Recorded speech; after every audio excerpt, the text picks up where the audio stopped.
दरम्यान ठाणे महानगरपालिकेच्या निवडणुकीच्या पार्श्वभूमीवर भाजपनं अखेर प्रचाराला सुरुवात केली आहे। ठाण्यामध्ये जवळपास 16 ठिकाणी ठाणे भाजपच्या वतीनं बॅनरबाजी करण्यात आली आहे। नमो भारत नमो ठाणे या शीर्षकाखाली हे बॅनर लावण्यात आले। ठाणे भाजपनं निवडणूक प्रचाराचं रणशिंग फुंकलंय। शिवसेनेकडून अंतिम प्रस्ताव आला नसून प्रचारासाठी थोडाच वेळ उरल्यानं भाजपनं आता स्वतंत्र प्रचारावर भर दिलेला आहे।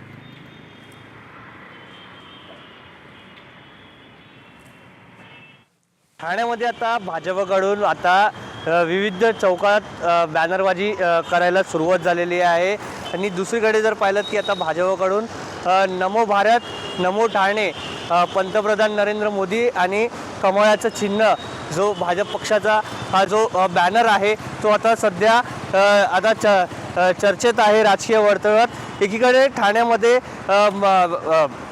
युतीची बैठक अंतिम टप्प्यावर असताना आता भाजपकडून अशा प्रकारे प्रचार करण्यात येत आहे। ठाण्यामध्ये तब्बल 16 ठिकाणी अशा प्रकारे मोठमोठे पंतप्रधान नरेंद्र मोदी यांचे जो बॅनर आहे ते लावण्यात आलेले आहे। दुसरीकडे कालच या ठिकाणी जे आमदार केळकर आहे त्यांच्याकडनं सांगण्यात आले की शिवसेनेकडून अजून अंतिम प्रस्ताव आलेला नाही, त्याआधी आमची तयारी झालेली आहे आणि आता कुठेतरी भाजपकडनं अशा प्रकारे आता प्रचाराला सुरुवात एकंदरीत करण्यात आलेलं चित्र आपल्याला पाहायला मिळतंय। व्हिडिओ जर्नलिस्ट विनय राजभरसह हितेश पांचाळ, एबीपी माझा, ठाणे।